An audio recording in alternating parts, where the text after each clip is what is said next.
Ayah saya almarhum adalah pensiunan Angkatan Udara.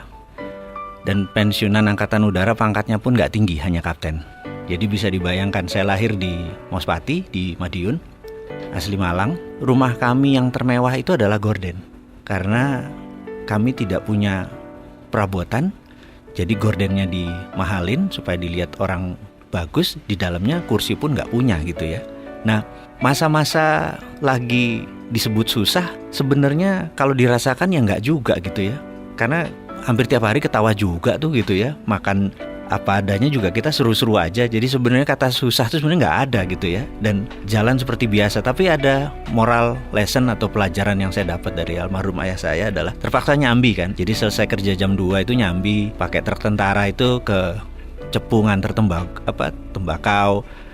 Ya memanfaatkan peluang-peluang usaha gitu ya. Nah pada saat itu saya ikut ayah saya masih 4 tahun 5 tahun di samping. Dan disitulah kesempatan saya belajar pelajaran bisnis Jawa, yang itu saya pakai untuk disertasi saya waktu sekolah dulu. Akhirnya saya menggunakan metode ini. Jadi ada ternyata untuk makmur itu, katanya nanti Indonesia gemah rimpah rojinawi joroyo-royo itu ada kata toto tentrem kertora harjo gitu ya. Jadi untuk kertora harjo itu kita harus tentrem gitu.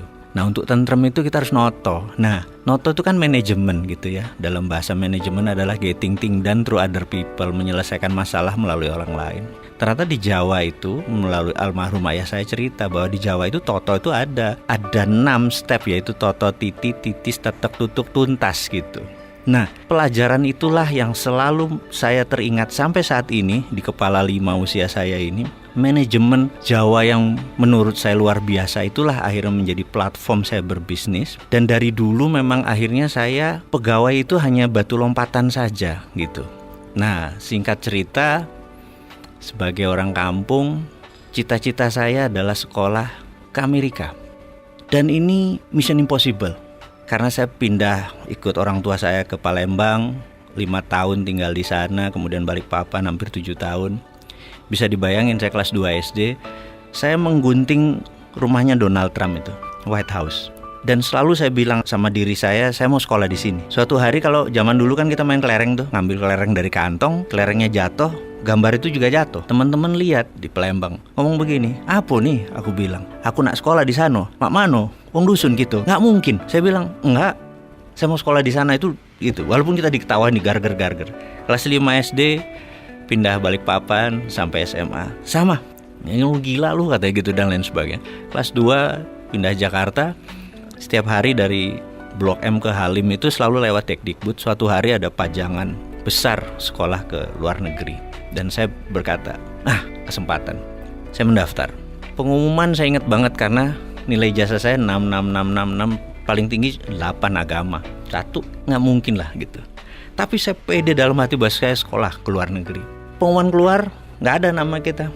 Karena saya emang dari pertama mau ke Amerika. Sementara zamannya Pak Habibie itu tahun 84, 85, 86 itu kan disekolahkannya ke Belanda atau ke Jerman gitu ya. Saya ngotot. Terus seminggu kemudian dapat surat harus ke Dekdikbud. Hadirlah kita ke tempat itu dan dikatakan, kamu kurang ajar, kamu ngerusak tugas saya, kamu bahasa Inggris nggak bisa, matematik jelek semua, tapi mau ke Amerika, ngimpi kamu gitu. Dan dimarahi. Intinya setelah 15 menit dia marah, kamu berdua berangkat ke Amerika. Kaget gitu. Karena rupanya ada 6 tempat ke Amerika yang daftar cuma kalian berdua. Jadi bagi saya itu banyak moment of greatness, bahwa kata siapa harus punya uang yang banyak, kata siapa harus punya sekolah pinter-pinter amat gitu. Yang penting adalah ya bondo nekat gitu loh. Pede aja dan nggak pernah ngerubah mimpi.